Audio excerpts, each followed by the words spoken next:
નમસ્કાર વિદ્યાર્થી મિત્રો, પાઠ 8 આજે બીજા ભાગની અંદર આપણે જોઈશું. એ પહેલાં ભારતના રાજ્ય બંધારણનું ઘડતર અને લક્ષણો એક તાસ આપણે આગળ લેક્ચરમાં જોઈ ગયા છીએ. આજે બીજા લેક્ચરની અંદર જોઈશું આગળ આધાર સ્તંભો. પણ એ પહેલાં થોડું આગળનું પુનરાવર્તન કરી લઈએ કે બંધારણ સંવિધાનનો અર્થ એ આપણે જોઈ ગયા કે કોઈપણ દેશનું શાસન ચલાવવા માટે ઘડવામાં આવેલા નિયમોના વ્યવસ્થિત સંગ્રહને દેશનું બંધારણ કહેવામાં આવે છે. એનું મહત્ત્વ જોઈ ગયા, બંધારણ ઘડતરની પ્રક્રિયા જોઈ ગયા કે આઝાદી પહેલાં ભારતની અંદર 25મી માર્ચ 1946ના રોજ 3 સભ્યોના કેબિનેટ મિશન જે આગળના ધોરણની અંદર આપણે ભણી ગયેલા છીએ એ ભારતની આઝાદીનો ઉકેલ શોધવાનું કાર્ય સોંપવામાં આવ્યું અને બંધારણના ઘડતર અંગે અલગ અલગ ભૌગોલિક પ્રદેશોની વ્યક્તિઓ, રાજકીય પક્ષોના પ્રતિનિધિઓ બોલાવી અને ભારતના બંધારણને જાતિ, ધર્મ, લિંગ, ભૌગોલિક પ્રદેશની સમાનતા આના વચ્ચે ભારતની અંદર ઘણા બધા સભ્યો હતા, જેવા કે જવાહરલાલ નહેરુ, સરદાર વલ્લભભાઈ પટેલ, આવા ઘણા બધા સભ્યોએ સાથે રહી અને બંધારણ ઘડતરની પ્રક્રિયા પૂરી કરી. આમ બંધારણ ઘડતરની પ્રક્રિયાની અંદર ટોટલ 9મી ડિસેમ્બર 1946થી આ કાર્યને શરૂઆત કરવામાં આવ્યું હતું અને 2 વર્ષ 11 માસ અને 18 દિવસો મળીને કુલ 166 બેઠકોની અંદર આ બંધારણને પૂર્ણ કરવામાં આવ્યું હતું.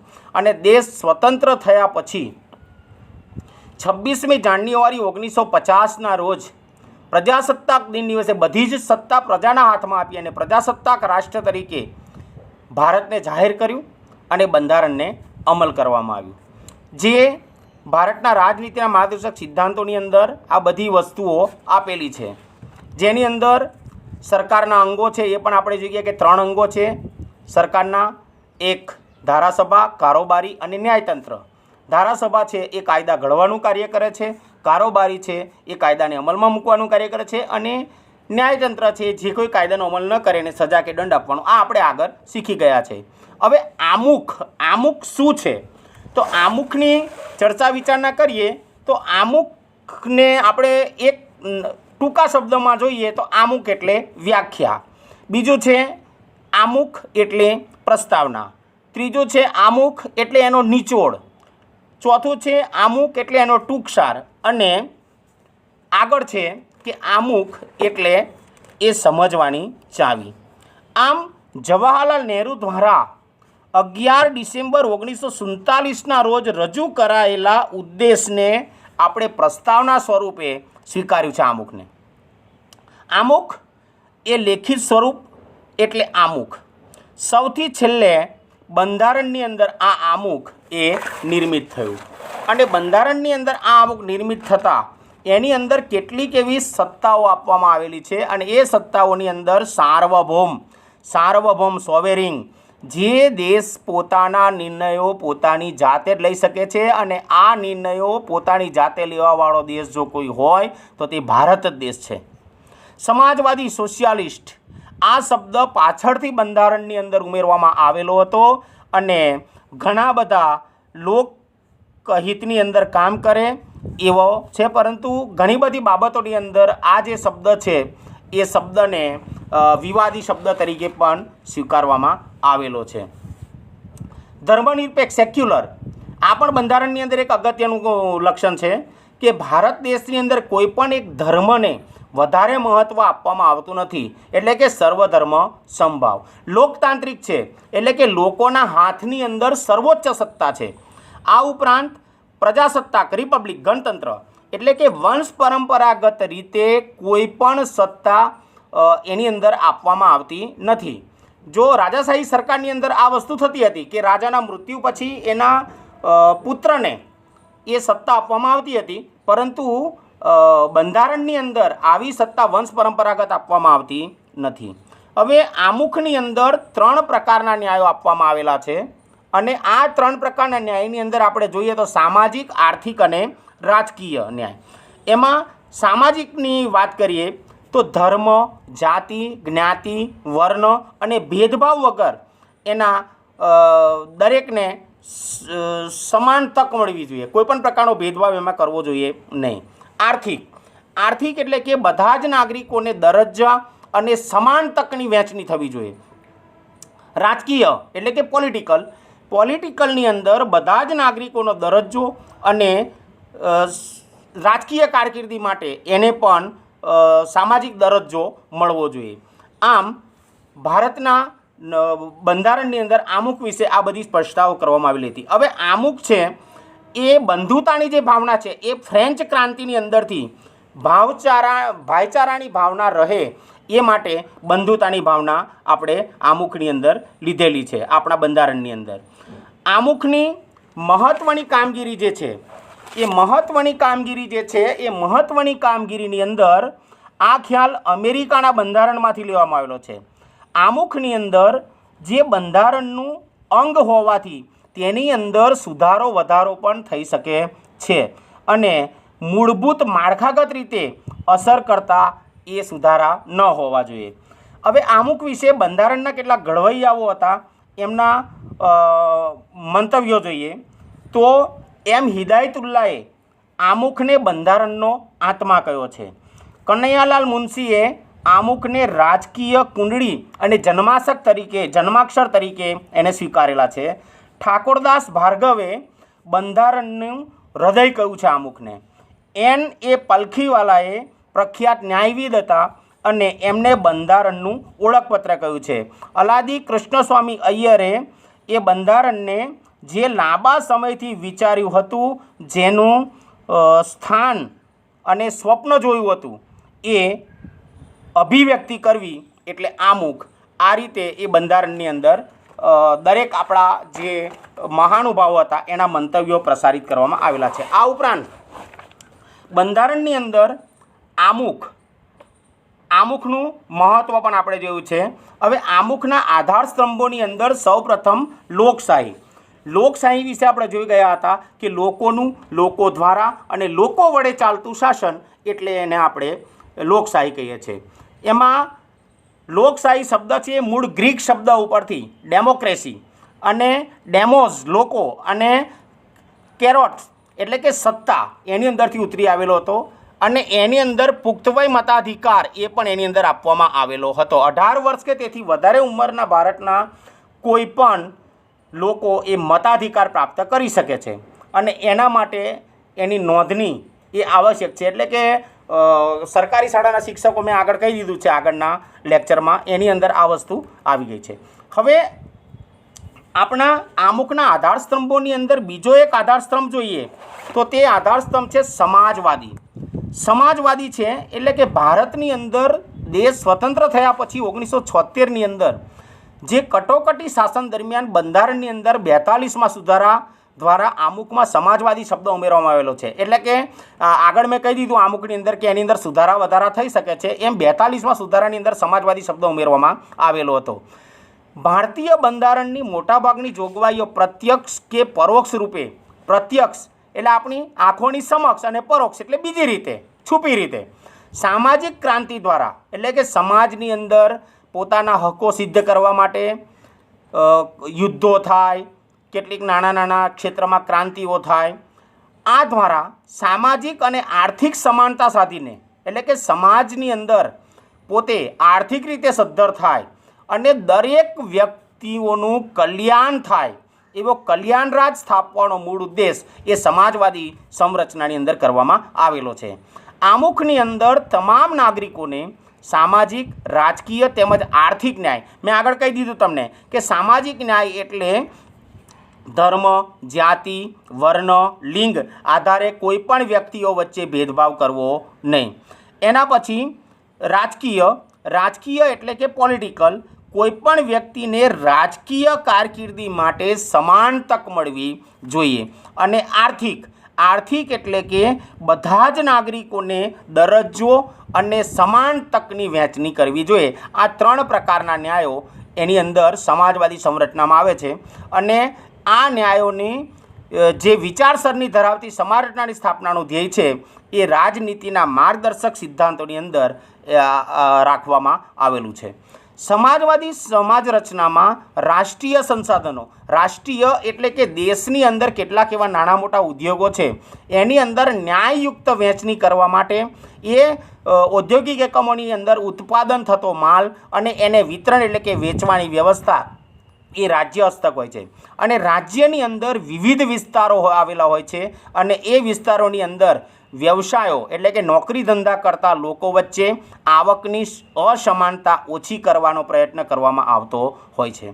કોઈ એક વ્યક્તિ કે સમૂહોના હાથમાં સંપત્તિ કેન્દ્રિત થયેલી ન હોય. કોઈ એક વ્યક્તિના હાથમાં, દાખલા તરીકે ધનવાન હોય, જે ધનવાન વ્યક્તિ છે એની પાસે પૈસો વધારે હોય, એટલે એવું નથી કે એ કેન્દ્રિત થયેલી એના હાથમાં જ બધી આવક કેન્દ્રિત થયેલી હોય.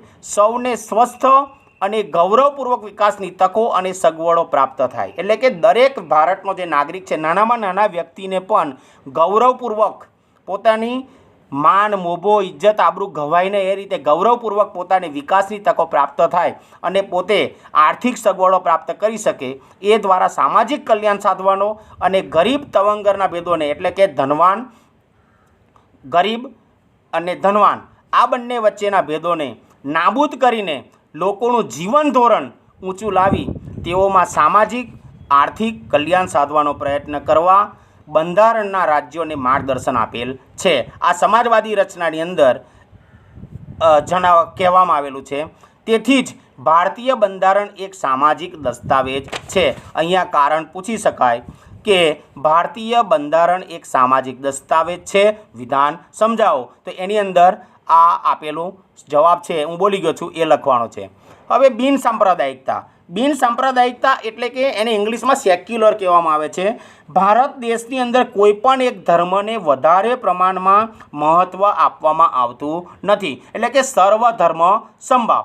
1976ના 42માં બંધારણીય સુધારાથી આગળ મેં કહી દીધું કે બંધારણની અંદર સુધારા વધારા શક્ય છે, પરંતુ એ બંધારણના હિતમાં હોવા જોઈએ. એમાં 1976ના 42માં બંધારણીય સુધારાથી આમુખની અંદર બિન સાંપ્રદાયિક શબ્દ ઉમેરવામાં આવ્યો છે. બિન સાંપ્રદાયિક એટલે કોઈપણ પ્રકારના એક ધર્મને વધારે પ્રમાણમાં મહત્ત્વ આપવાનું, સર્વધર્મ સમભાવ. હિન્દુ, મુસ્લિમ, શીખ, ઈસાઈ એ રીતે દરેકને પોતાના ધર્મ પ્રમાણે મહત્ત્વ આપવાનું છે. એક ધર્મનિરપેક્ષ કે બિન સાંપ્રદાયિક સેક્યુલર રાજ્ય છે. એટલે કે ભારત એક ધર્મનિરપેક્ષ અને બિન સાંપ્રદાયિક રાજ્ય છે. બિન સાંપ્રદાયિક માટે સેક્યુલર શબ્દ અંગ્રેજીમાં વપરાય છે. અહીંયા કારણ પૂછી શકાય છે કે ભારત એક ધર્મનિરપેક્ષ અને બિન સાંપ્રદાયિક રાજ્ય છે. બંધારણીય જોગવાઈ મુજબ ભારત ધાર્મિક રાજ્ય બની શકે નહીં. એટલે કે કોઈ પણ એક જ ધર્મને સ્વીકારવો એ શક્ય વસ્તુ નથી. ભારતના રાજ્યને પોતાનો કોઈ ધર્મ નથી, તેથી ધર્મની બાબતમાં રાજ્ય કોઈ દખલગીરી કરી શકે નહીં. ભારતની અંદર દરેક પ્રકારની જાતિના વ્યક્તિઓ રહે છે અને વસવાટ કરે છે, એટલે દરેકના ધર્મ અલગ અલગ છે. એટલે ધર્મની બાબતમાં કોઈ પણ દખલગીરી રાજ્ય કરી શકશે નહીં. તેથી રાજ્ય કોઈ પણ ધાર્મિક પ્રવૃત્તિને ટેકો પણ આપી શકે નહીં. રાજ્ય કોઈ પણ બિન સાંપ્રદાયિક ધર્મનિરપેક્ષ પ્રવૃત્તિઓ સાથે ધર્મને જોડી શકશે નહીં. બિન સાંપ્રદાયિક છે એટલે કે સર્વધર્મ સમભાવ છે. દરેકને પોતપોતાના ધર્મ પાળવાની છૂટ આપવામાં આવેલી છે. એટલા માટે એ પ્રવૃત્તિઓને ધર્મ સાથે પણ જોડી શકશે નહીં. દેશના કોઈપણ નાગરિકને પોતાની ઈચ્છા અનુસાર ગમે તે ધર્મ પાળવાની સ્વતંત્રતા છે, કારણ કે આ સ્વતંત્રતાનો હક છે અને દેશની અંદર નાગરિકને જે ધર્મ પાળવો હોય એ પાળવા માટેની સ્વતંત્રતા આપવામાં આવેલી છે. રાજ્ય ધર્મ કે સંપ્રદાયના નામે કોઈપણ નાગરિક પ્રત્યે પક્ષપાત કે ભેદભાવ રાખી શકે નહીં. એટલે રાજ્ય કોઈપણ નાગરિકને કહી ન શકે કે તું શા માટે આ ધર્મ પાળે છે. એને જે ધર્મ પાળવો હોય એ એને સ્વતંત્રતા છે. એટલા માટે એની અંદર પક્ષપાત કે ભેદભાવ પણ રાજ્ય રાખી શકતું નથી. તેને જાહેર નોકરી તેમજ રાજકીય અધિકારો ભોગવવાની સમાન તક પૂરી પાડવામાં આવે છે. એને જાહેરની અંદર સરકારી નોકરીઓ કરવાનો, સમાજની અંદર અધિકારો ભોગવવાની સમાન તક પૂરી પાડવામાં આવે છે અને બંધારણમાં આગળ કહેલું છે. અને બિન સાંપ્રદાયિક છે. આમ બિન સાંપ્રદાયિકતા એ બંધારણનું મૂળ તત્વ અને લોકશાહીનું અનિવાર્ય લક્ષણ છે. બિન સાંપ્રદાયિકતા એ બંધારણનું મૂળ તત્વ અને લોકશાહીનું અનિવાર્ય લક્ષણ છે. લોકશાહીનું અનિવાર્ય લક્ષણ છે એટલે કે લોકો વડે લોકો દ્વારા ચાલતું શાસન છે. એટલે પ્રજાના હાથમાં બધી સત્તા છે, એટલે એને જે ધર્મ પાળવો એવી એને સ્વતંત્રતા આપવામાં આવેલી છે. સર્વધર્મ સમદ્રષ્ટિ, સર્વધર્મ સમભાવ તથા એ સિદ્ધાંતોને વરેલ ભારતીય બંધારણમાં કોઈ ધર્મને રાજ્યમાં ઉત્તેજન આપવામાં નહીં આવે. એટલે કે કોઈ પણ ધર્મને ઉત્તેજન આપવામાં આવતું નથી. જેને જે ધર્મ પાળવો હોય એ સમાન રીતે પાળવાની છૂટ આપવામાં આવેલી છે. એ વ્યક્તિને પોતાની ધાર્મિક માન્યતા, ધર્મના પ્રત્યેની શ્રદ્ધા, આસ્થા એ રાખવા માટે પ્રચાર પ્રસાર કરવાના નાગરિકના અધિકારને રાજ્યનો કોઈ પ્રતિબંધ કે અવરોધ નથી. એટલે પોતાના રાજ્યને પ્રચાર પ્રસારના માધ્યમો દ્વારા જે ચલાવવામાં આવે છે એ રાજ્યની અંદર કોઈ પણ પ્રકારની અંદર પ્રતિબંધ કે અવરોધ એની અંદર આપવામાં આવેલો હોતો નથી. હવે આપણે જોઈએ કે બંધારણના મૂળભૂત લક્ષણો. બંધારણના મૂળભૂત લક્ષણોની વાત કરીએ તો એની અંદર લગભગ 8થી ઉપર લગભગ 14 જેટલા લક્ષણો આપેલા છે બંધારણની અંદર. એમાં પહેલાં 7 છે એ ઘણા બધા અગત્યના લક્ષણો છે, જેની અંદર આપણે જોઈએ તો 26મી જાન્યુઆરી 1950થી અમલમાં આવેલો. એટલે કે દેશ સ્વતંત્ર થયો 15મી ઓગસ્ટ 1947ના રોજ ને 26મી જાન્યુઆરી 1950ના રોજ ભારત દેશનું બંધારણ અમલમાં આવ્યું. અને વિશ્વની અંદર સૌથી મોટા, વિસ્તૃત અને વિગતપૂર્ણ ભારતના લેખિત બંધારણના કેટલાક વિશિષ્ટ અને મૂળભૂત લક્ષણો એ બંધારણની અંદર સમાવવામાં આવેલા છે. એની અંદર પહેલું જોઈએ લક્ષણ તો એ લેખિત દસ્તાવેજ છે. ભારતનું બંધારણ એ લેખિત દસ્તાવેજ છે. હવે જોઈએ કે ભારતની અંદર ઘણા બધા દેશો આવેલા છે, વિશ્વની અંદર ઘણા બધા દેશો આવેલા છે. આ વિશ્વના દેશોની અંદર બ્રિટન અને ઇઝરાયલ આ બંને રાષ્ટ્રોને અપવાદ સિવાય ભારત સહિત દુનિયાના બધા જ લોકશાહી દેશોના બંધારણમાં લેખિત સ્વરૂપે છે. એટલે કે ઇઝરાયલ અને બ્રિટન, યુનાઇટેડ કિંગડમ, ઇંગ્લેન્ડ જેને કહેવામાં આવે છે તે. તો આ બંને ઇઝરાયલ અને ઇંગ્લેન્ડ સિવાયના બધા જ દેશોનું લેખિત બંધારણ આપેલું છે લોકશાહી સ્વરૂપે. ભારતની સામાજિક, ભૌગોલિક એટલે કે ભૌગોલિક પરિસ્થિતિને આધારે અને પૂર્વ ઇતિહાસને ધ્યાનમાં લઈને, એટલે કે ભારતનો જે પ્રાચીન ઇતિહાસ હતો એને ધ્યાનમાં લઈને બંધારણ સભાએ બંધારણ લિખિત સ્વરૂપમાં રાખવાનું મુનાસિબ માન્યું હતું. એટલે કે દરેક રાજ્યની પરિસ્થિતિ એક સરખી હોતી નથી. જેમ કે આપણે જાણતા હતા કે જમ્મુ કાશ્મીરની વાત કરીએ તો જમ્મુ કાશ્મીરની અંદર દેશ સ્વતંત્ર થયા પછી પણ ત્યાં આગળ આપણા જે હિન્દુ બ્રાહ્મણો હતા એને રહેવા દેવામાં આવતા હતા નહીં. એટલે આ મુનાસિબ માન્યું હતું, એટલે આપણા બંધારણને લેખિત સ્વરૂપમાં રાખવામાં આવ્યું છે. હવે બંધારણનું કદ, વિસ્તાર તો કે જે ભારતનું બંધારણ 22 ભાગોમાં વહેંચાયેલું છે. 395 અનુચ્છેદો એટલે કે લેખ લખેલા હતા. એની અંદર પહેલાં 8 પરિશિષ્ટો હતા. 8 પરિશિષ્ટો એટલે કે 8 ભાગ હતા. હાલની અંદર 12 પરિશિષ્ટો એટલે 12 ભાગ સાથેનું છે. એટલે કે બંધારણ એ ધીમે ધીમે એનું કદ એ વધતો ગયું છે. આ બંધારણની અંદર કેન્દ્ર અને રાજ્યોની શાસન વ્યવસ્થા એટલે કે કેન્દ્ર દિલ્હીમાં અને એના અંદરથી જે સંઘ રાજ્ય છે એના અલગ અલગ રાજ્યો છે એની અંદર આપેલી શાસન વ્યવસ્થા, એમની વચ્ચેના એકબીજા વચ્ચે રાજ્યો વચ્ચેના આંતર સંબંધો, લોકોના મૂળભૂત હકો, ફરજો, રાજ્યનીતિના માર્ગદર્શક સિદ્ધાંતો, ન્યાયતંત્ર, ચૂંટણી પંચ, સ્થાનિક સ્વરાજ્યની સંસ્થાઓ, લઘુમતીઓ, પછાત અને વંચિત સમૂહો માટેની ખાસ જોગવાઈઓ એ બંધારણની અંદર કરવામાં આવેલી છે. અને એના માટે આપણું બંધારણ દુનિયાના અન્ય બંધારણો કરતાં લાંબુ, વિસ્તૃત અને વિશદપૂર્ણ બંધારણ છે. હવે આપણે જોઈએ કે શાસન વ્યવસ્થા. તો શાસન વ્યવસ્થાની અંદર જે ચૂંટણીની અંદર વ્યક્તિ બહુમતીથી પસાર કરે તો એનું શાસન ત્યાં આગળ લગાડવામાં આવે છે. આંતર સંબંધો એટલે એક રાજ્ય અને બીજું રાજ્ય, એક વ્યક્તિ અને બીજી વ્યક્તિ, એની વચ્ચેના જે સંબંધો છે એ લોકોના મૂળભૂત હકો. હવે આ જે હકો છે એમાં સ્વતંત્રતાનો હક છે, સમાનતાનો હક છે, બંધારણીય ઇલાજનો હક છે, શિક્ષણ મેળવવાનો હક છે. તમે હકો અને ફરજો, જેટલા તમે હકોનો ઉપયોગ કરો છો એટલી ફરજો પણ તમારે નિભાવવી પડે છે. આ રાજનીતિના માર્ગદર્શક સિદ્ધાંતોની અંદર આપવામાં આવેલું છે. એ પણ રાજનીતિના માર્ગદર્શક સિદ્ધાંતો આગળના પાઠમાં આવે છે ત્યારે આપણે એને વિસ્તારપૂર્વક જોઈશું. આ ઉપરાંત ન્યાયતંત્રની અંદર તાલુકા અદાલત, જિલ્લા અદાલત, વડી અદાલત અને સર્વોચ્ચ અદાલત. આ ઉપરાંત તાલુકા લેવલે એક લોક અદાલતની પણ રચના કરવામાં આવે છે.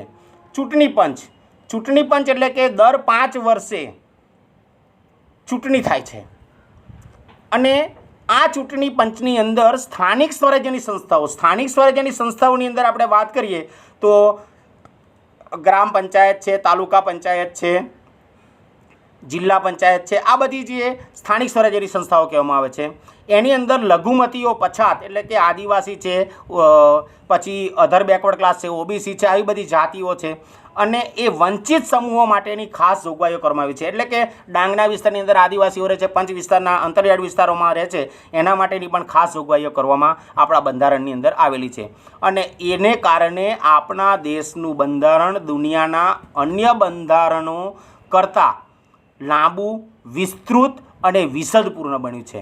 હવે આ બંધારણના કદ વિશે વાત કરી. હવે ભારતની અંદર જો આપણે જોઈએ તો એક જ નાગરિકત્વને અધિકાર આપવામાં આવેલો છે. કારણ કે અમેરિકા જેવા દેશ છે એ અમેરિકા દેશની અંદર જે વ્યક્તિ વસવાટ કરે છે એને બેવડું નાગરિકત્વ ધરાવે છે. એટલે કે એક યુનાઇટેડ સ્ટેટ્સ ઓફ અમેરિકાનું અને બીજું તે પોતે જે રાજ્યમાં વસવાટ કરતો હોય તે રાજ્યનું નાગરિકત્વ ધરાવે છે. એટલે કે અમેરિકા જે એક એવું રાષ્ટ્ર છે જ્યાં બેવડું નાગરિકત્વ ધરાવે છે. પરંતુ ભારત ગમે તે રાજ્યનો આપણે રહેતા હોઈએ, ગમે તે રાજ્યનો વ્યક્તિ કોઈ પણ રાજ્યમાં રહેતો હોય છતાં પણ એને એક જ નાગરિકત્વ એટલે કે એક ભારતીય જ નાગરિકત્વ ધરાવવાનું મળે છે. ને આપણે રાજ્યની અલિગ નાગરિકતા વિશે જેવું કોઈ બંધારણની અંદર સ્થાન આપવામાં આવેલું નથી. ભારતની અંદર આપણે જાણીએ તો એક માત્ર જમ્મુ કાશ્મીરના નાગરિકોને જ બેવડું નાગરિકત્વ ધરાવે છે, એક ભારતનું અને બીજું જમ્મુ કાશ્મીર રાજ્યનું. જો કે હવે જમ્મુ કાશ્મીર રાજ્યની અંદર સુધારા વધારા થયા છે એટલે ત્યાં પણ એક નાગરિકત્વનો આદેશ ટૂંક સમયમાં પ્રસારિત થઈ જશે. મજબૂત કેન્દ્રવાળું સમવાય તંત્ર છે. ભારતના બંધારણની અંદર ક્યાંય સમવાય એટલે કે ફેડરલ શબ્દ છે, એક 30 રાજ્યોનો સમૂહ છે અને એના માટે ફેડરલ શબ્દનો ઉપયોગ થયો નથી કે અલગ ભાગ એના પાડેલા નથી. બંધારણ ભારતને રાજ્યોનો સંઘ એટલે કે યુનિયન ઓફ સ્ટેટ્સ એટલે કે 29 રાજ્યોનો એક સમૂહ છે અને એ તરીકે જ યુનિયન ઓફ સ્ટેટ્સ તરીકે રાજ્યોનો સંઘ એમ એવું વર્ણન કરે છે. આમ ભારત સંઘીય રાજ્ય છે એટલે કે બધા જ રાજ્યોને સાથે લઈને ચાલે છે, એટલા માટે એને સંઘીય રાજ્ય તરીકે ઓળખવામાં આવે છે. હવે આગળ જોઈએ તો સંઘ શબ્દ દ્વારા ભારતમાં સંઘ એટલે કે કેન્દ્ર અને એકમ રાજ્યો વચ્ચે ક્યારેય પણ બદલી શકાય નહીં. જો સંઘ શબ્દ છે એ એક રાજ્ય માટે વાપરવામાં આવેલો નથી, પરંતુ ભારતના જેટલા રાજ્યો છે એ બધા રાજ્યો માટે એનો અધિકાર વાપરવામાં આવેલો છે અને કેટલીક વિશેષ અને ચડિયાતી સત્તાઓ પણ આ દરેક રાજ્યોને આપવામાં આવેલી છે. કેન્દ્ર સરકાર અને પ્રાદેશિક રાજ્ય સરકારો વચ્ચે સત્તાની સ્પષ્ટ વહેંચણી કરવામાં આવેલી છે. એટલે કેન્દ્ર સરકારની અંદર આપણે જોઈએ કે કેન્દ્ર સરકાર જે કાયદા ઘડે એ બધાને એની નીચેની બધા જે મંત્રીમંડળ હોય કે પ્રધાનમંડળ હોય એને બધાને એને સ્વીકારવા પડે છે. એટલે કે લેખિત સ્વરૂપે બંધારણમાં સ્પષ્ટતા કરવામાં આવી છે. એકમ રાજ્યોને કેન્દ્રથી છૂટા પડવાનો કોઈ અધિકાર નથી. કેટલીક સંઘ સરકારને કેટલીક વિશેષ અને ચડિયાતી સત્તાઓ આપવામાં આવેલી છે. કારણ કે કેન્દ્ર સરકાર અને પ્રાદેશિક રાજ્ય સરકારો વચ્ચે જ્યારે સત્તાની સ્પષ્ટ વહેંચણી કરવામાં આવી છે જેથી રાજ્ય સરકાર પોતાના જ પ્રદેશ ઉપર પોતાના કાર્યક્ષેત્રને અનુસંધાને કાયદા એટલે રાજ્ય સરકાર પોતાના કાર્યક્ષેત્રને અનુસંધાને કાયદા ઘડી શકે છે. પરંતુ જ્યારે કેન્દ્ર અને રાજ્યો વચ્ચે સત્તાનું વિભાજન થાય અને આ સત્તાના વિભાજન થાય ત્યારે બંધારણની અંદર કેટલાક સત્તાઓ ભોગવવામાં આવે છે. એમાં સમવાયી તંત્ર એટલે કે આપણે આગળ 8મા ધોરણમાં જોઈએ એકતંત્રી સરકાર અને સમવાયી સરકાર. એકતંત્રીમાં રાજાશાહી સરકાર આવે અને સમવાયની અંદર અલગ અલગ કેન્દ્રમાં કેન્દ્ર સરકાર આવે, રાજ્યમાં રાજ્ય સરકાર આવે, વિધાનસભા, ઉપલું ગૃહ, નીચલું ગૃહ, આ રીતે અલગ અલગ પ્રકારની સરકારોની વહેંચણી કરવામાં આવે છે સમવાયી તંત્રમાં. એટલે સમવાયી તંત્રમાં તટસ્થ કોઈ પણ એક જ ન્યાયને આધારે, નિષ્પક્ષ એટલે કોઈ પક્ષપાત વગર અને સ્વતંત્ર ન્યાયતંત્ર છે. જે કેન્દ્ર અને રાજ્યો વચ્ચે સત્તાના અને કાર્યોના વિભાજન સંદર્ભે એટલે કે રાજ્ય સરકાર અને કેન્દ્ર સરકાર વચ્ચે જે સત્તાનું વિભાજન કરવામાં આવેલું છે એમાં કોઈ પ્રકારનું મંડાગાંઠ એટલે કે પ્રશ્ન ઊભો થાય તો તે બંધારણનું અર્થઘટન કરી અને તેનું નિરાકરણ લાવવાની કામગીરી રાજ્ય સરકાર અને કેન્દ્ર સરકાર સાથે રહીને કરે છે. ભારતમાં કેન્દ્ર અને રાજ્યો વચ્ચે સત્તાનું સ્પષ્ટ અને વિશદ વિભાજન પણ કરવામાં આવેલું છે, જે માટે 3 યાદીઓ બંધારણની અંદર કરવામાં છે. એટલે કે ભારતમાં કેન્દ્ર સરકાર અને રાજ્ય સરકાર વચ્ચે ઉપલા ગૃહ અને નીચલા ગૃહની અંદર સ્પષ્ટ અને વિશદ એટલે કે સ્પષ્ટ રીતે બંને સત્તાઓનું વિભાજન કરવામાં આવ્યું છે અને એ 3 યાદીઓની અંદર બંધારણની અંદર મૂકવામાં આવેલી છે. પહેલું છે એમાં કેન્દ્ર એટલે કે સંઘ યાદી. આપણે જાણીએ છીએ કે ભારત એ 29 રાજ્યોનો એક સમૂહ છે અને એ 29 રાજ્યોની અંદર સમૂહ છે એટલે સંઘ તરીકેનો છે. એટલે સંઘ યાદીની અંદર કુલ 97 જેટલા વિષયોનો સમાવેશ કરવામાં આવ્યો છે. સંઘ યાદીમાં 97 જેટલા વિષયોનો સમાવેશ કરવામાં આવ્યો છે, જેની અંદર આ વિષયોની અંદર થોડાક મહત્ત્વપૂર્ણ વિષયો જોઈ લઈએ આપણે. તો જેમાં કાયદો ઘડવાની સંપૂર્ણ સત્તા સંસદ ધરાવે છે. એટલે કે કાયદો ઘડવાથી લઈ એ સત્તા સંસદ ધરાવે છે. એટલે કે કાયદાની પ્રક્રિયા, કાયદો કેવી રીતે ઘડવામાં આવે છે, તો પહેલાં રાજ્ય સરકારમાં એને પ્રધાનમંડળ હોય કે મંત્રીમંડળ હોય એ કાયદો ઘડી અને મોકલી આપે છે. રાષ્ટ્રપતિ એનું ધીરગંભીર રીતે વાંચન કરે છે 13-14 દિવસ સુધી, અને વાંચન કર્યા પછી એના પર રાષ્ટ્રપતિ સહી કરે ત્યારે એ કાયદો અમલમાં આવે છે. એટલે કે કાયદો ઘડવાની સંપૂર્ણ સત્તા સંસદ ધરાવે છે અને આ કાયદાની અંદર ફેરબદલ કરવાની સત્તા એ રાષ્ટ્રપતિ ધરાવે છે. સંરક્ષણ એટલે કે દરેક દેશના નાગરિકનું કાયદાનું રક્ષણ થાય એટલા માટે કેટલીક પોલીસ ફોર્સ છે, પછી મિલિટરી ફોર્સ છે. આ બધા સંરક્ષણની બાબતોની અંદર પણ આપણે જાણીએ છીએ કે નૌકાદળ છે, પછી હવાઈ દળ છે અને ભૂમિદળ છે, પાયદળ છે. આ બધી સંરક્ષણ. વિદેશી બાબતો, એક રાષ્ટ્ર અને બીજા રાષ્ટ્ર વચ્ચેની અણુશક્તિ એટલે કે શસ્ત્ર સરંજામ. નાનું એટલે કે વિશ્વ બેંક છે, IBRD international bank four reconstruction development, એના દ્વારા જરૂરિયાત ઊભી થાય, નાનાની કટોકટી સર્જાય ત્યારે આપણને નાનું આપે છે, વીમો આપે છે, બેન્કિંગ એટલે કે બેંકની સેવા પૂરી પાડે છે. તાર ટપાલ, રેલવે જેવા રાષ્ટ્રીય મહત્ત્વ ધરાવતા ક્ષેત્રોની અંદર કેન્દ્ર સર્વોપરી સત્તા ધરાવે છે. આ બધી જ સત્તાઓની અંદર કેન્દ્ર સરકાર એ સર્વોપરી સત્તા ધરાવે છે. તાર ટપાલ વ્યવસ્થા છે એ એક જગ્યાએથી બીજી જગ્યાએ દેશની અંદર તાર ટપાલ દ્વારા ચર્ચા વિચારણા કરવા માટે. જોકે અત્યારે તો મોબાઈલનો યુગ થઈ ગયેલો છે એટલે એના દ્વારા ઝડપથી આપણે વાતચીત કરી શકીએ. પણ પરંતુ આ જે સત્તાઓ છે રેલવેની અંદર સસ્તી અને સરળ મુસાફરી માટે પણ રેલવેની અંદર મુસાફરી કરી શકાય છે. આ બધી સત્તાઓ એ કેન્દ્ર સરકાર પાસે છે. બીજો એક વિષય છે સંઘ યાદીની અંદર તો કે રાજ્યોની યાદી. આ રાજ્યોની અંદર 66 જેટલા વિષયોનો સમાવેશ કરવામાં છે. કેન્દ્રની અંદર 97 જેટલા વિષયો આવે છે, રાજ્યની અંદર 66 જેટલા વિષયોનો સમાવેશ કરવામાં આવે છે. અને આ રાજ્યની અંદર 66 જેટલા વિષયોનો સમાવેશ કરવામાં આવે છે, જેની અંદર કાયદો ઘડવાની સંપૂર્ણ સત્તા રાજ્યની છે. એટલે કે રાજ્યમાં કાયદો ઘડવાની સત્તા રાજ્ય સરકારની હોય છે. ધારાસભાઓ વિધાનસભા ગૃહો ધરાવે છે. એટલે કે ગાંધીનગરની અંદર આપણે જોઈએ છીએ ત્યાં વિધાનસભા આવેલી છે, તો એ કાયદો ઘડવાની સત્તા ધરાવે છે. કાયદો અને વ્યવસ્થા એટલે કે કાયદો અને વ્યવસ્થા જાળવવા માટેના પણ પ્રયત્નો એની અંદર કરવામાં આવેલા છે. એના પછી શિક્ષણ. તો દરેક રાજ્યની અંદર 1 થી 14 વર્ષના બાળકોને મફત અને ફરજિયાત શિક્ષણ RTE દ્વારા આપવામાં આવે છે.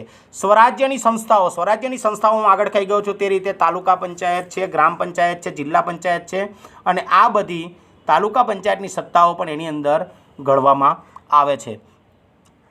કૃષિ સિંચાઈ એટલે કે ખેતીને લગતી કેટલીક સિંચાઈની વ્યવસ્થાઓ પણ કરવામાં આવે છે, જેની અંદર સબસિડી આપવામાં આવે છે. પછી ટપક સિંચાઈ પદ્ધતિ આપવામાં આવે છે.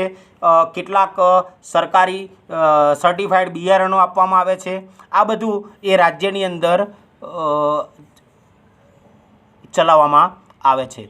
આ ઉપરાંત આરોગ્ય એટલે ભારતનો દરેક નાગરિક આરોગ્યથી વંચિત ન રહે, એટલે કે એનું આરોગ્ય સારું રહે, સુખાકારીપૂર્ણ જીવન જીવી શકે એ માટે આરોગ્યની વ્યવસ્થાઓ કરવામાં આવે છે. અને આરોગ્યની વ્યવસ્થાઓ માટે આપણે જાણીએ છીએ તો PHC અંદર પ્રાઇમરી હેલ્થ સેન્ટર એની પણ વ્યવસ્થા કરવામાં આવે છે. ભૂમિ એટલે કે જમીન.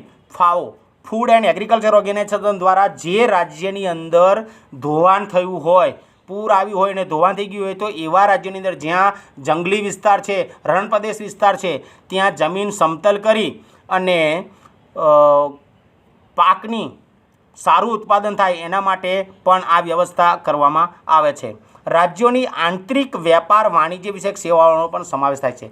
એક રાજ્ય અને બીજા રાજ્ય વચ્ચે પણ કેટલાક એવા વેપારના માટે આંતરિક વાણિજ્ય વિષયક સેવાઓનો પણ સમાવેશ થાય. જો કેન્દ્રને લાગે કે રાજ્યમાં કાયદો અને વ્યવસ્થા પડી ભાગ્યા છે, જો કેન્દ્ર સરકારને એમ લાગે કે રાજ્યની અંદર કાયદો અને વ્યવસ્થા યોગ્ય રીતે ચાલતા નથી, તો રાજ્યની સંમતિ સાથે એ રાજ્યની સંમતિ લે છે પહેલાં, અને રાજ્યની મરજી વિરુદ્ધ જઈને કોઈપણ પ્રકારની કોઈને પૂછતા નથી પછી, અને એની મરજી વિરુદ્ધ જઈને કેન્દ્ર તે રાજ્યમાં કેન્દ્રીય અનામત પોલીસ દળોને મોકલી શકે છે. એટલે કે કોઈ યુદ્ધ ન થાય એના માટે. સંયુક્ત યાદી. સંયુક્ત યાદીની અંદર 47 જેટલા વિષયોનો સમાવેશ કરવામાં આવેલો છે અને જેના પર કાયદો ઘડવાની સત્તા કેન્દ્ર અને રાજ્ય બંને ધરાવે છે. જો સંયુક્ત યાદીમાં 47 જેટલા વિષયોનો સમાવેશ થાય છે અને એની અંદર જે સમાવેશ કરવામાં આવ્યો છે જેમના પર કાયદો ઘડવાની સત્તા કેન્દ્ર અને રાજ્ય સરકાર બંને ધરાવે છે. એટલે કે ઉપલું ગૃહ અને નીચલું ગૃહ બંને ધરાવે છે. પરંતુ જ્યારે રાજ્યના કાયદામાં કોઈપણ પ્રકારનો વિવાદ કે સંઘર્ષ ઊભો થાય ત્યારે કેન્દ્રનો કાયદો ચઢિયાતો અને સર્વોપરી ગણાય છે. એટલે કે કેન્દ્ર જે કાયદો આપે છે એની નીચેના દરેક વ્યક્તિઓએ સ્વીકારવો પડે છે. અને છેલ્લે આ કાયદો સ્વીકારવા પાછળ મૂળ પ્રજાસત્તાક રાષ્ટ્રમાં વ્યક્તિ એ વિશેષ હોય છે. આમ સમવાય તંત્રમાં કેન્દ્રને સંયુક્ત યાદીમાં પણ વિશેષ સત્તાઓ આપી છે. આ યાદીમાં દિવાણી અને ફોજદારી બાબતો, એટલે કે દિવાણી સત્તાઓ તાલુકા અદાલતમાં આવે છે, ફોજદારી બાબતો છે એ જિલ્લામાં આવે છે. આ ઉપરાંત લગ્ન અને છૂટાછેડા અને ભરણપોષણ, લગ્ન ડિવોર્સ માટે અત્યારે લોક અદાલતની રચના કરવામાં આવે છે ને એમાં ઘણા બધા કેસોનો નિકાલ આવે છે. પછી કોઈ વ્યક્તિ છૂટાછેડા લે તો એને ભરણપોષણ માટે પણ આ તાલુકા અદાલત એટલે કે દિવાળી અદાલત અને ફોજદારી અદાલતોની અંદર આની વ્યવસ્થા કરવામાં આવેલી છે. આર્થિક આયોજન એટલે કે અર્થ પૈસો દરેક વ્યક્તિઓને પૂરી રીતે મળી રહે અને વ્યાપારી સંઘો વગેરેનો સમાવેશ પણ આ સંયુક્ત યાદીની અંદર કરવામાં આવેલો છે. છેલ્લે શેષ સત્તાઓ, જે બાકીની સત્તાઓ છે એ વિષયોની અંદર કેન્દ્ર અને રાજ્યો વચ્ચે સત્તાની સ્પષ્ટ વહેંચણી થઈ શકી નથી. શેષ સત્તા કોને કહેવાય? જો આ સંકલ્પનામાં આ શબ્દ પૂછી શકાય છે કે શેષ સત્તાઓ, શબ્દ સમજાવો, બરાબર છે? તો એની અંદર શેષ સત્તાઓ એટલે જે વિષયોમાં કેન્દ્ર અને રાજ્યો વચ્ચે સત્તાની સ્પષ્ટ વહેંચણી થઈ શકી નથી તે વિષયોનો સમાવેશ શેષ સત્તાઓમાં કરવામાં આવે છે. આ વિષયોની અંદર શેષ સત્તાઓમાં કાયદો ઘડવાની કે તેમાં ફેરફાર કરવાની સંપૂર્ણ સત્તા કેન્દ્ર સરકારને, સંસદને છે. જો કેન્દ્ર સરકારની અંદર કોઈ કાયદો કે શેષ સત્તા એને ઘડવો હોય, એમાં સુધારો વધારો લાવવો હોય, એને બદલવો હોય તો એ સંસદ પાસે છે. ભારતમાં કેન્દ્ર અને રાજ્યો વચ્ચે નાણાકીય સાધનોની પણ વહેંચણી કરવામાં આવેલી છે. નાણાકીય સંસાધનોની પણ કેન્દ્ર અને રાજ્ય વચ્ચે કરવામાં આવેલી છે. આબકારી જકાત એટલે કે કોઈ પણ વસ્તુનું વેચાણ થાય અને એના ઉપર જકાત લેવામાં આવે છે. આયાત નિકાસ એટલે કે આયાત એટલે કે આપણો દેશમાંથી જે વસ્તુ આપણે વિદેશમાં મોકલીએ એને નિકાસ કહેવામાં આવે છે. અને આયાત કે આપણી વસ્તુના બદલામાં આપણે કોઈ પણ વસ્તુ ભારતમાં પાછી લાવીએ છીએ એને આયાત કહેવામાં આવે છે. આ જકાત એટલે કે ટેક્સ, આવકવેરો એટલે કે તમે જે નોકરી કરો છો એના ઉપર તમારે જે ટેક્સ ભરવામાં આવે છે તે, આ વધુ આવકો આપતા કરવેરા કેન્દ્રને ફાળવવામાં આવ્યા છે. એટલે કે કેન્દ્ર સરકાર પાસે બધી સત્તાઓ છે. જ્યારે વેચાણ વેરો, મનોરંજન વેરો એટલે કે તમે જે માલ સામાન વેચો છો એના ઉપર તમારે ટેક્સ ભરવો. જેમ પ્રાચીન કાળની અંદર કર પદ્ધતિઓ હતી કે 3 કઠિયા કર પદ્ધતિ, સરદેશમુખી પદ્ધતિ, બરાબર છે, કાયમી જમાબંધી કર પદ્ધતિ, આવા પ્રાચીન કાળમાં હતા. એમ અત્યારે પણ વેચાણ વેરા તમે જે માલ વેચો છો એના ઉપર ભરવામાં આવે છે.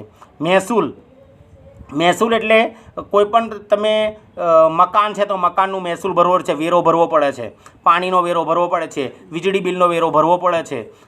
શિક્ષણ વેરો, તમે જે અભ્યાસ કરો છો, તમે જે શિક્ષણ મેળવો છો એનો પણ વેરો, શિક્ષણ વેરો લેવામાં આવે છે. અને આ વેરો ક્યાં લે છે?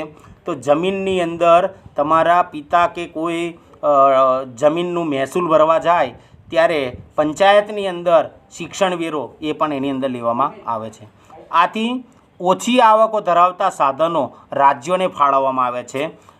તેથી રાજ્યોએ કેન્દ્ર પાસેથી ગાંઠ સ્વરૂપે આર્થિક સહાયનો આધાર રાખવો પડે છે. હવે કટોકટી વેળા એકતંત્રી વ્યવસ્થા. તો જ્યારે ભારતની અંદર કોઈપણ પ્રકારનું યુદ્ધ થયું હોય અને આ યુદ્ધ થયું હોય ત્યારે કટોકટી જાહેર કરવામાં આવે છે. અને આ કટોકટી જાહેર કરવામાં આવે છે ત્યારે એને 3 પ્રકારની કટોકટીની જોગવાઈમાંથી પસાર કરવામાં આવે છે. પહેલું છે એમાં પહેલી કટોકટી વેળા એકતંત્રી વ્યવસ્થા કરવામાં આવી છે.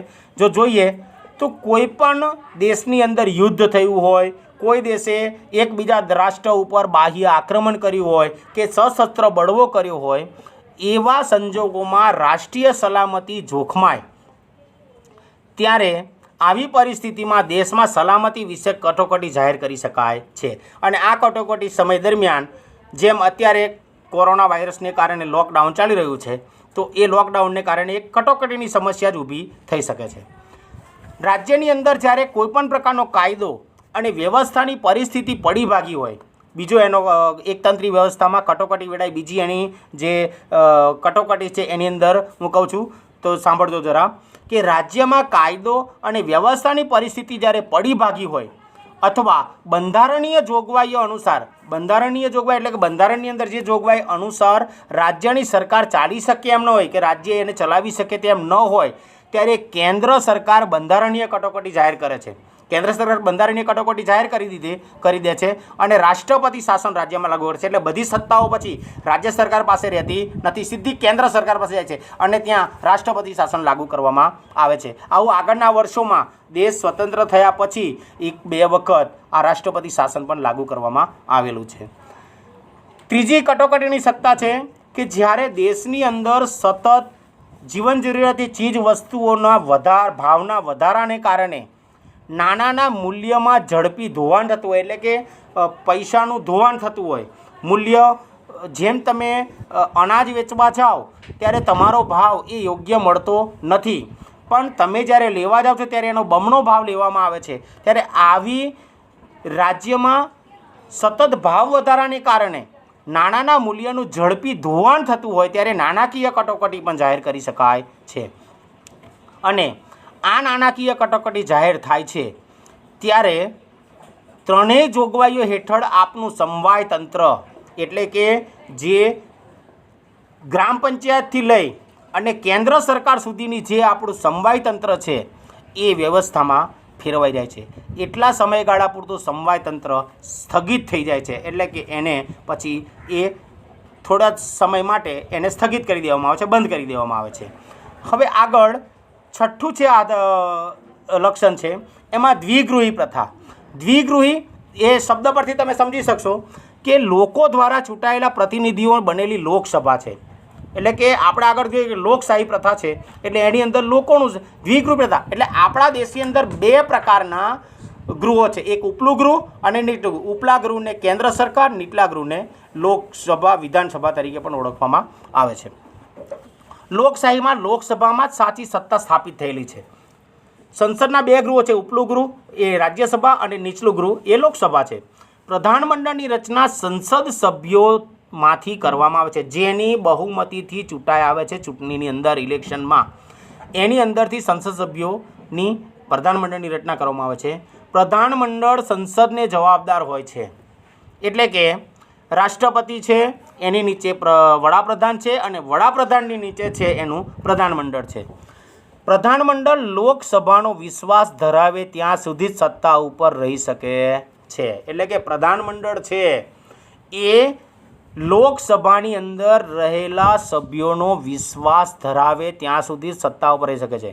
સંસદીય સરકાર એ સંયુક્ત જવાબદારીના સિદ્ધાંત ઉપર કામ કરે છે. સંસદીય સરકાર એ સંયુક્ત જવાબદારીના સિદ્ધાંત ઉપર કામ કરે છે. સંયુક્ત જવાબદારી એટલે કે દ્વિગૃહ છે, ઉપલું ગૃહ અને નીચલું ગૃહ બંનેની જવાબદારીઓ ઉપર સિદ્ધાંત કામ કરે છે. પ્રધાનમંડળમાં અત્યંત મહત્ત્વના નિર્ણયો લેવાતા હોય છે.